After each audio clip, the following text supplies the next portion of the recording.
Today we're pleased to welcome Columbus Dispatch editor Alan Miller and Vice President of Sales Stephen Zonars to our podium. In Alan's own words, few people in the news business like being the news. Found your name.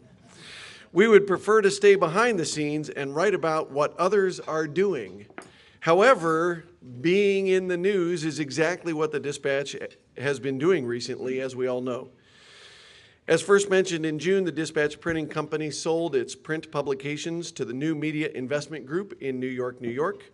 The sale included the Dispatch, This Week newspapers, and 7 of their magazines such as Columbus Monthly, Columbus CEO, and Capital Style.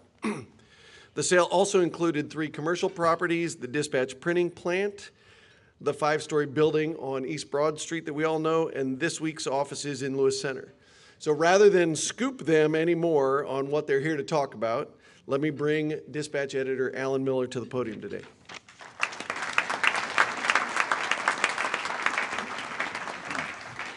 Well, thank you all for having Steve and me for lunch. It's a great opportunity to get out of the office and talk to readers face-to-face as opposed to via email, which I've been getting a flood of. Through that email, largely, I've been learning a lot about what readers expect the editor of the Dispatch to be, starting with making myself available 24/7 to answer pressing questions such as, who was the idiot who removed the comic strip Stone Soup from the daily newspaper? Some of you may be in that crowd, and I'll explain a little bit more about that in a minute. But first, I want to tell you a little bit about what's been happening at the Dispatch. You all know, as you just heard, that the company changed hands in June, and things have been pretty quiet ever since. Actually, you know that's not true. Internally, we've seen some significant changes. I described it like this to my doctor recently when I went in for my annual, and he noticed that my blood pressure was up a little bit. And he says, so what's been going on? And I said, well, the paper was sold, the editor resigned, I became the editor, we cut the budget, we made staffing changes, we're moving to a new computer system later this month, and we're moving to a different building by the end of January. Not much. So in September, some of you may have read that the company announced some layoffs, and we have about 18 more of those coming in January. You might be wondering whether those moves were a preview of other changes to come at the Dispatch.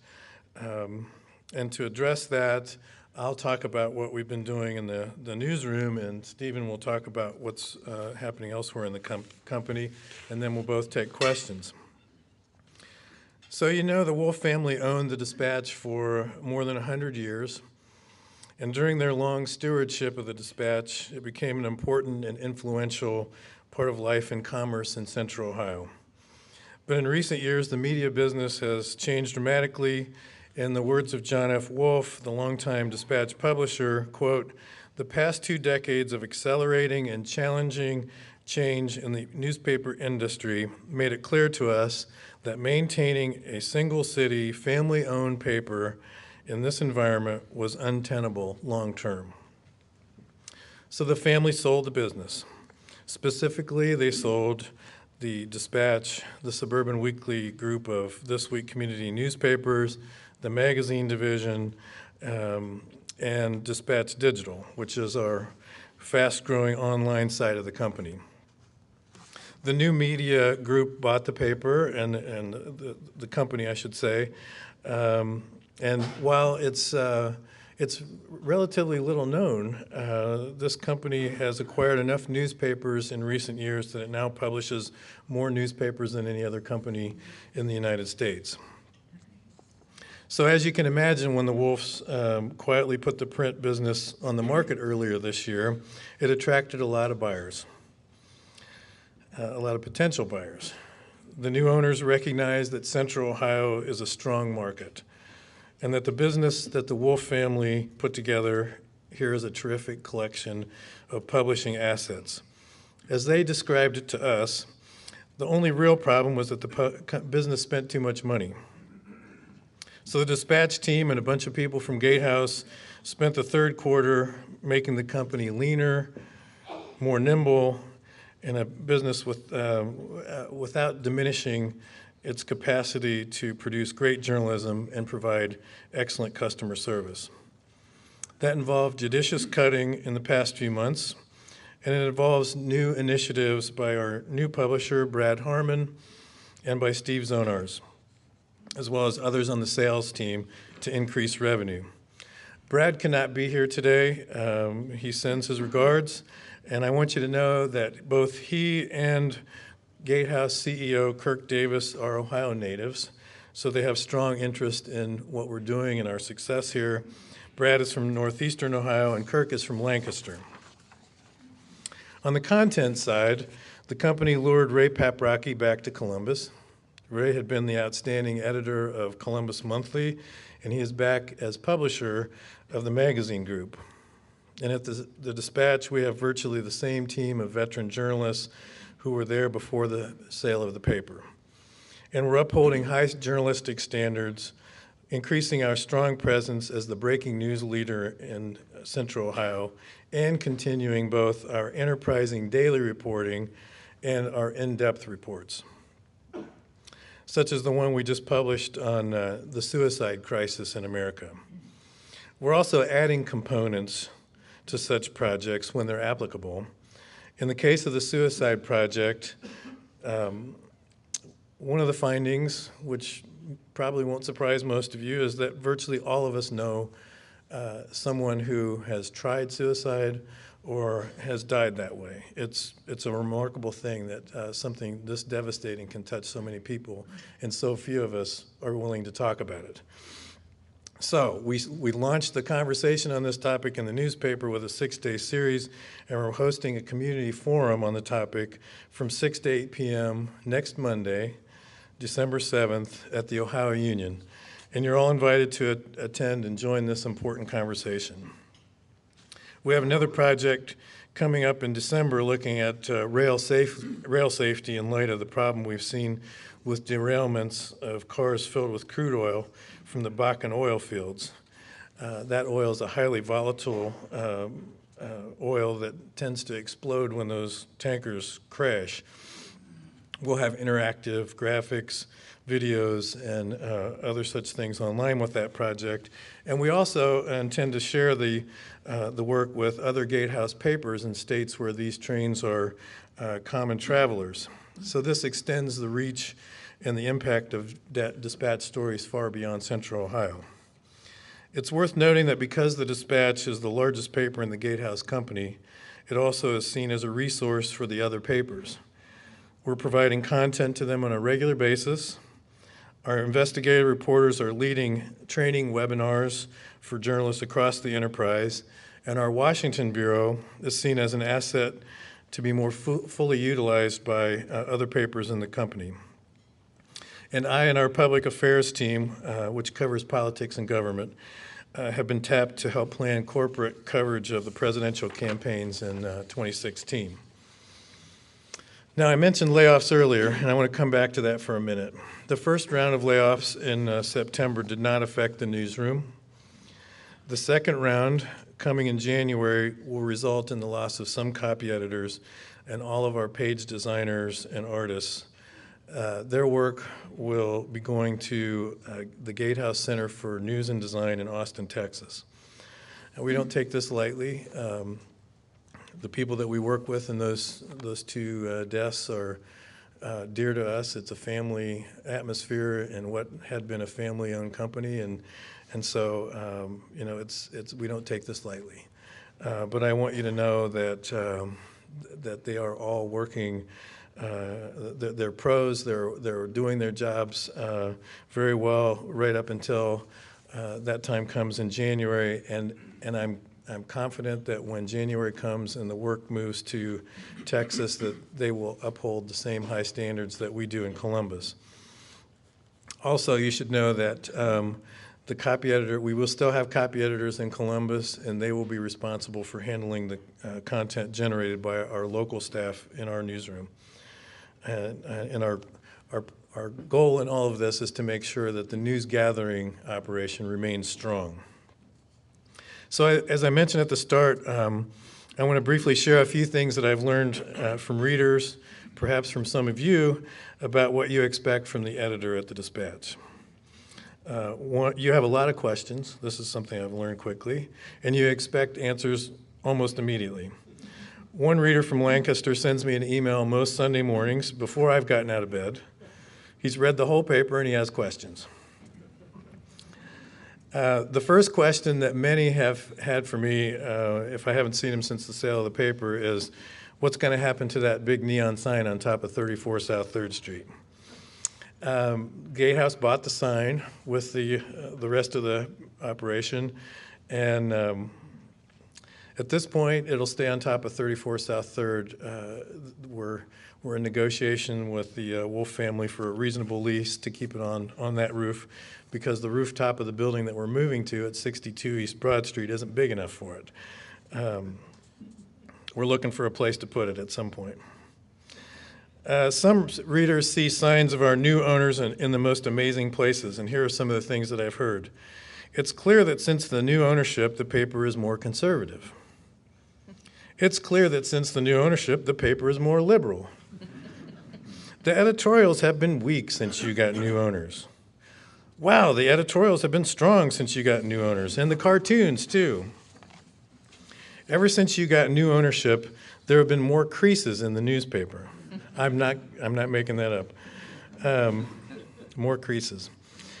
Since you got new owners, the weather in Columbus has been a lot hotter.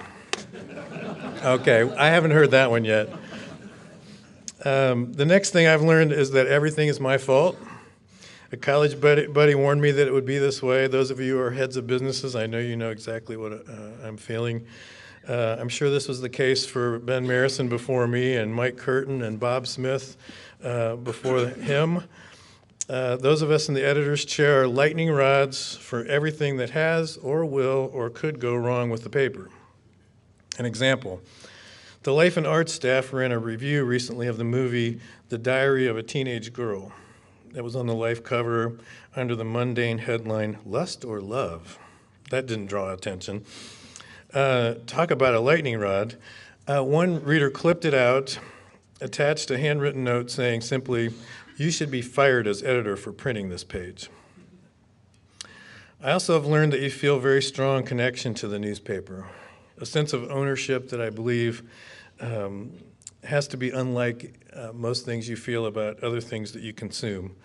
From an editor's perspective, that is both gratifying because you care so much about what we do and how we do it, and frustrating because you feel the right, maybe the obligation to tell me exactly how you feel about what we produce. So here's an example. Who is the idiot who decided to move the Click TV guide from Sunday to Saturday? That person should be fired. It's really, there's a theme here. It's really remarkable how quickly some people go from zero to you should be fired. This reader left a voicemail, so I called her back and I said, "This is Alan Miller, editor of the Columbus Dispatch, also known as the idiot who decided to move Click to Saturdays." She howled, and then I explained that we moved the TV guide from Sunday to Saturday because the Sunday paper had grown beyond the press capacity for us to print it on that day, so we had to move it. One more example. In response to the pending job reductions from the copy desk and art department, one reader wrote, "The Dispatch has done a masterful job of providing long-form journalism, wonderful stories that have exposed real issues here, and the people who are being let go had a key hand in those stories.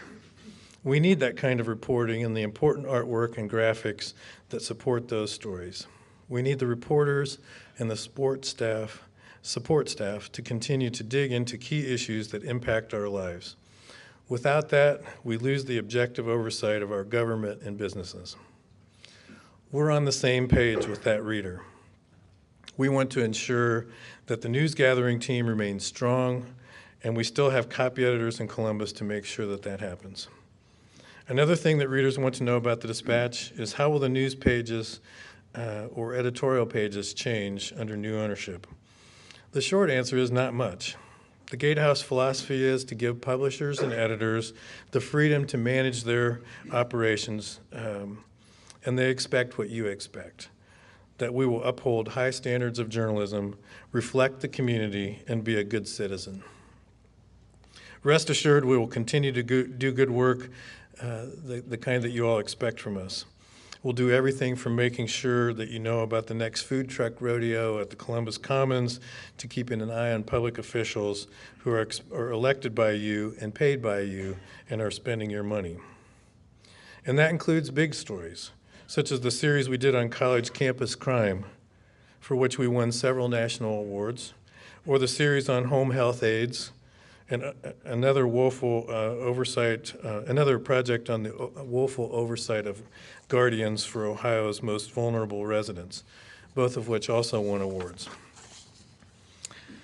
You should know that the reporters who picked up the award for the Campus Crime series heard from reporters and editors across the country who were at that event that they appreciated what the Dispatch is doing, and they complimented the paper for its national level work.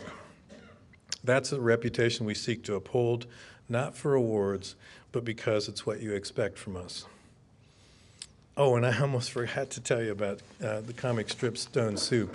The reason that left the daily paper is because the artist decided to only do it on Sundays. So that was out of my hands.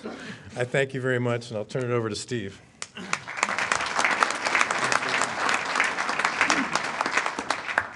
Good afternoon. Well, with an editor like that, it should make my job much easier than I expected that it is, at least at this moment in time. I thought I would just take a few minutes because my belief is most of you want to hear about your community newspaper through the eyes and thoughts and minds of the editor, who is pretty much reflecting society in a thought-provoking and informative way to each of you. I thought I'd give you a little background on myself, why I'm excited about the Gatehouse era of the Columbus Dispatch, our community newspaper, and then talk about something that we probably don't think about too often, which is the audience of people who read the newspaper. So I know many of you in the room. I'm a longtime resident of Columbus. Originally, I grew up in Dayton, in Kettering, Ohio, attended Kenyon College. I've only worked in my 36-year career for 4 companies, and the longest standing one of those companies is the Columbus Dispatch. I spent a short time with a division of W.R. Grace. I spent a few years with AT&T. I came back to Columbus and worked at Ameriflora 92, which hopefully many of you will remember positively. And a little known fact is that's where I met your Madam President. She and I worked there together for a couple of years. And in one of the most humbling moments of my career, near the end of Ameriflora, John Wolfe sent someone to my office and said, hey, when this thing's over, we're going to offer you a job. It is the only time in my career that I've actually cried because I couldn't believe someone would be that generous. And so for the past 23 years, I've worked for the Dispatch organization. I'm kind of a utility player. I started with Dispatch Consumer Services, and during that era, founded a program with which I've met many of you called the Invention Convention, which is about to celebrate its 20th anniversary of celebrating kids and their imaginative ideas, while at the same time celebrating the great work that happens in our schools every day that generally goes unheralded. Worked for Dispatch Consumer Services and then had an opportunity to run the product there, which is known as the Bag, and a few years later was given the opportunity to run This Week community newspapers. The objective there was to, I think as it was put to me, put the hurt on suburban news publications. And I think we kind of achieved that objective while at the same time the economy helped us out. And I think it was in 2000 and, when did we acquire those? 2011-ish, 2012, we acquired Suburban News Publications and consolidated the weekly community newspapers, or at least the Wolf organization did back then. And at that time, they had a pretty strong publisher, so they asked me to go back to my event marketing roots, and I started up with a little bit more robust energy the Dispatch Consumer Shows division, which produces the Home and Garden Show in the spring and fall and a wedding show. This coming year, we're going to launch 4 new event marketing platforms. So that's kind of my career in a capsule. And in July, I was asked if I would have an interest in leading the sales for the Columbus Dispatch. And I jumped at the chance because I believe, in many ways, from a selling point of view, the organization had given up. The organization had kind of ceded to the public sentiment that people who read newspapers may not be responsive consumers and might not spend their money on your products and services. So I just ask you today, by a show of hands, how many of you would consider yourself regular readers of your hometown daily newspaper? So I ask you, you make your own judgment on on how viable this is, right, as a business model. I was struck when John announced internally at an internal town hall meeting that he was selling the newspaper. You know, after we picked our jaws up on the floor, 110 years of a family owning a newspaper, he made a few remarks that stuck with me, and I kind of want to give him a grade when I'm done on how well he achieved the 3 primary aims that he had set out for us in that town hall meeting. He said when Donald Graham sold the Washington Post, and you put it much more elegantly, Alan, but when Donald Graham sold the Washington Post, he realized it was going to be really tough for an independent newspaper to make it in this current multimedia, fast-moving, social media marketplace. And that is when the idea seeded in his mind that he wanted to put the newspaper in the hands of an organization that would achieve 3 things. 1, that would give the newspaper, which he believes was a community treasure, and I think we all believe the same. Hopefully you do as well. Put it in the best position to thrive and survive as media consumption habits of consumers change over time. Second thing he wanted to do was put the company in the hands of a new group of people that would treat the employees fairly. And the third thing was to put the company in the hands of a business that would be and remain involved in the community. 3 pretty lofty goals. He also said at that time, I was not interested in the high bidder. I was interested in a company that would help achieve those 3 things. So let me give you my version of Gatehouse, which is the operating unit of New Media Investments. Here's what I like about Gatehouse. Number 1, our CEO isn't just from Ohio. He grew up in Lancaster his whole life. His parents still live there. His mother just passed away a few months ago. His first job, Lancaster Eagle-Gazette. Always held the Columbus Dispatch, these are his words, Kirk Davis's words, in the highest regard, as he did the Wolf family. That's the guy that is now running our national business, which is, if not the largest holding company of newspapers in the United States, one of the largest. In 2015, our annual revenue will approach $1.5 billion from hundreds of daily newspapers and additional weekly and free newspapers across the United States. So I really like that. Our publisher, I wish he were here so you could meet him, another Ohio product from Cleveland, straight shooter, cares about the business. Gatehouse, as an entity, is only acquiring 1 type of business. They're not dabbling in a lot of different things. They are razor-focused on 1 business model, newspapers. If you look at their holdings, that's all they've got, right? And in an environment where people want to shed newspaper holdings, they're gobbling them up faster than you can imagine. I mean, in 2015, they bought 3 or 4 big newspaper groups. I think the Dispatch, in terms of metro market dailies, may have been the smallest group that was acquired. So they're bullish on newspapers. Here's what I like. I've spent my whole career in marketing and sales, and I think if I've been successful, it's because I tried to imagine that I was the customer.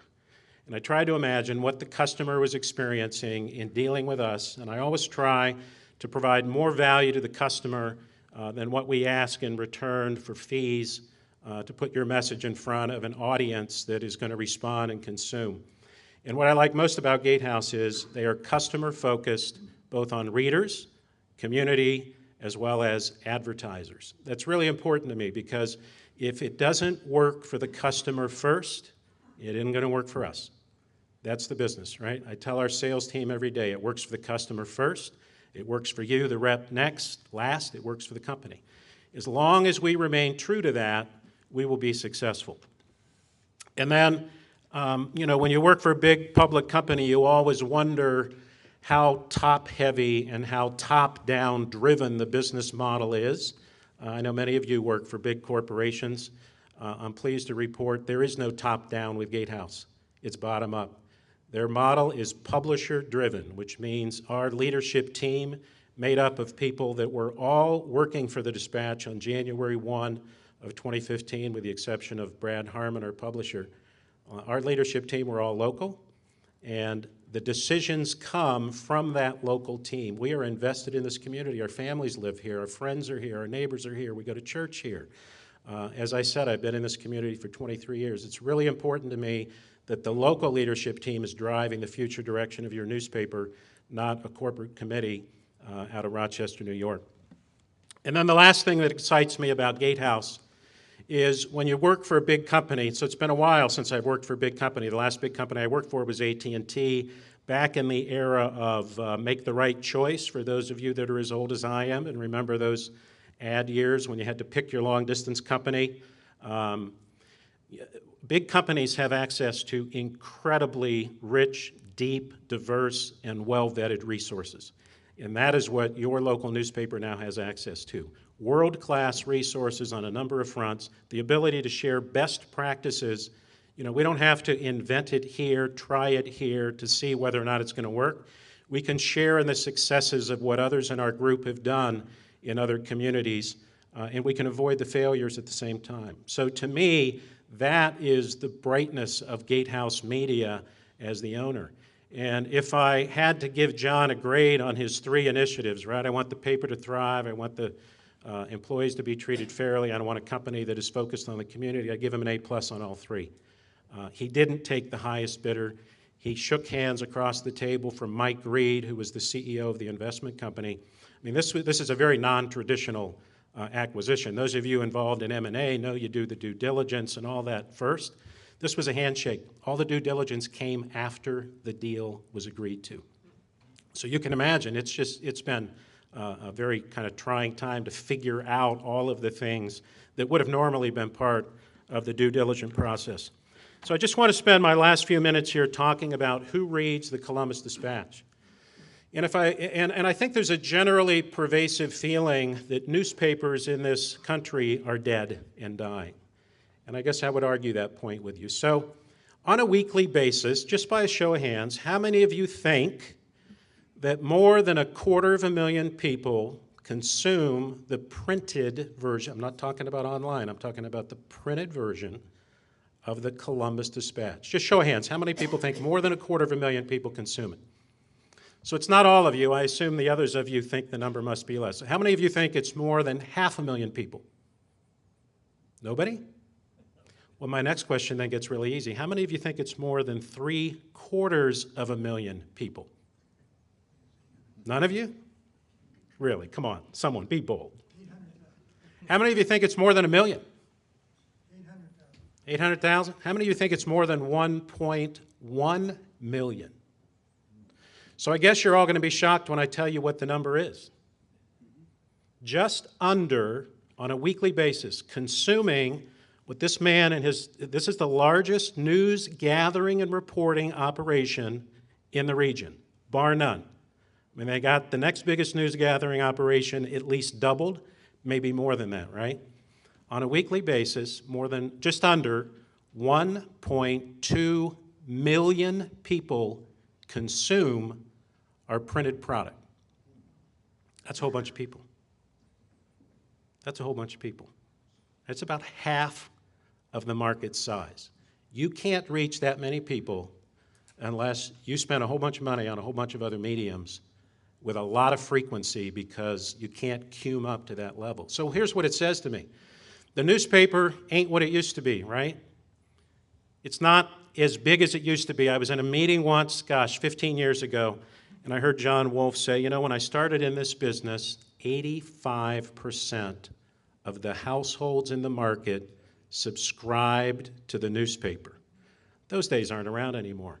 But when you take the power of the content that you can only get in written form from editors that are right, I mean, think about your own lives, right? When you have to sit down and write something, it takes a whole different level of commitment and knowledge and accuracy, right? This is a very specific form of storytelling. You know, I think back when my son had to write papers, right, in college and high school. When you got to write a paper, that's a big deal. These guys are doing it dozens and dozens of times every single day. It's kind of the voice of record in our community. So it's not surprising to me that literally over 1 million people are consuming it every single week. And when you add the consumption of our digital platform, another little known fact, who's got the #1 local digital websites, mobile sites in our community? A lot of people think, now I'm not counting the national guys, so this isn't Google and Facebook, and it's not those sites. Although I will tell you, there's a local company that has more unique users and page views than sites like Pandora, than sites like TripAdvisor, than Walmart in this market. And you guessed it, that company is us. It's not a local TV station. The three of them are all far, far less. I mean, the #1 TV station in terms of web traffic is 10 TV. And we're about 1.5 times their size, both in terms of unique users. And then when you look at how many page views we get, which is another important metric, we're almost 5 times as much consumption of page views as 10tv.com. So my comment on audience is our audience is big, it's massive, and our audience is educated, right? The education rate in our community for college degrees is about 26% of the population. Those people that read newspapers, not surprisingly, about half of them have college degrees, right? The incidence of educated consumers of our news product is about twice the market in general. So my message to leave you with is, it's still your local paper. It's run by local people who live in the community, who care about what happens here because we're raising our families here. And we have an audience that can get results for your business, and that's the thing that we put first in terms of how we measure success. So, one last fact for you. If you saw the Wall Street Journal this morning, on Black Friday, more people bought goods online than bought them in stores. Wow. That starts to show you. And of those people that bought online, more than half, 57%, bought them with Larry's dreaded device, right? Mobile. So if you don't have a mobile responsive website, see us, we do that, right? If you need SEO and SEM, if you need video, if you need retargeting, if you're not sure what IP geo-targeting is, whatever it is you need in a digital space, now that we're part of Gatehouse, we have one of the fastest growing, largest support teams of digital services anywhere in the country. This year we will serve over 7,000 customers providing cutting-edge digital solutions for their business that are all measured by return on investment and growth of the businesses. So with that, I guess we'll have time for questions. Thank you.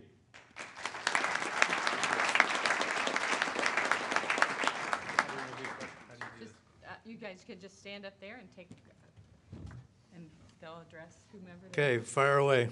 A number of my friends have stopped taking the daily paper and only get it on Sunday. That breaks my heart. What percentage do you find are doing that? I don't know the numbers. I mean, I know that has happened. Some of those folks are switching to reading the paper via their iPads. The e-edition is growing in popularity, and it's an option that some are pursuing along with the weekend papers. Almost 60% of our subscribers are still 7-day subscribers, so that's still a large portion of our audience base, but yes, yeah. Nikhil from marketing is telling us that 60% of our subscribers have both daily and weekend subscriptions. Yes?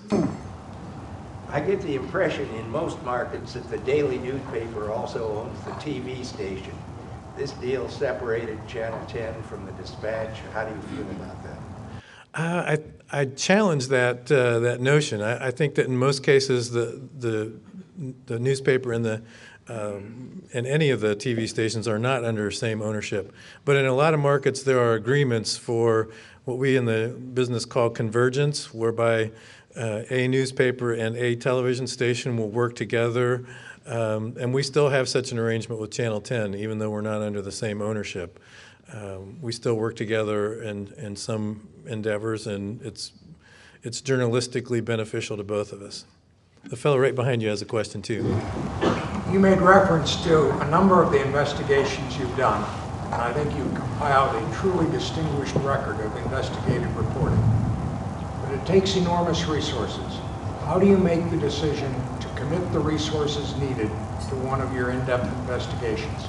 That's a very good question. In fact, it was the first question I had for our we had an interim publisher. Some of you may know Jim Hobson, who has worked in this market in the past and in other companies, and came back to us as an interim publisher.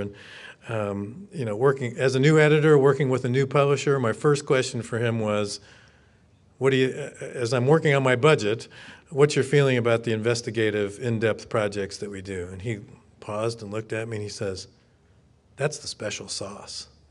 You got to do that." Music to my ears. It's exactly what I want to hear from a publisher. As for making the decision, we go through a pretty intense process of seeking ideas. My feeling is the more ideas we have on the table, the better. And then we look through them and we vet them, and hopefully we start off with an idea that's not a C or a B, but an A, and then when we report it, we come up with one that's an A+. So we also go into this with a sort of a least most theory, knowing that we could end up spending months on a project, could involve several reporters, photographers, artists. We want to make sure that we're investing wisely, as you suggest. So one of the tests is, at the very least, here's what we're going to get if we spend that much time on it. And at most, we'll get this. And we always hope that least amount is something that will make us and all of you proud and well informed. Yes? How are you guys doing with press room reliability? I'm happy to say that it's improved dramatically. This is an initiative by first Jim Hobson and now Brad Harmon to make sure that we are endeavoring to deliver the paper on time, if not earlier than you expect. All of you know, I saw the hands, your subscribers. We went through a rough patch when we retooled for the smaller format, and none of us liked that. So when Jim Hobson came in, one of the first things he says is there will be no more late papers, and we're going to do everything we can to address that. So one of the things that we did in the newsroom is we gave up an hour deadline. That gives the press room a cushion to allow them to deliver the papers to the carriers, and it has resulted in dramatic decreases in complaints about customer service. Alan. Yes. Oh, we're about, can we take one more? All right. There are a lot of good op-ed writers around the country. Why are you so grossly overbalanced toward those from the New York Times, the Washington Post, the Philadelphia Inquirer? Well, we subscribe to a number of services for those columns, and you may not agree with this, but our editorial writing staff works very hard to balance the left and the right in those editorial commentaries. And I hear what you're saying, and I can tell you, I could go back and look at my emails and my phone calls and tell you that I've probably gotten just as many that say it's the other way. So when I hear that kind of balance in the comments about that, we're probably hitting about where we should be. Thank you all very much for having us here today.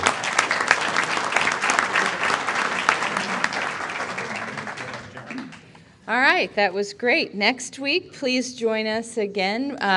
Jenny's, the Splendid Ice Cream. I don't have my glasses on. John Lowe, CEO of Jenny's Splendid Ice Cream, will be here, and that will be quite a story, I'm sure. So, in the meantime, be a Rotarian all week long.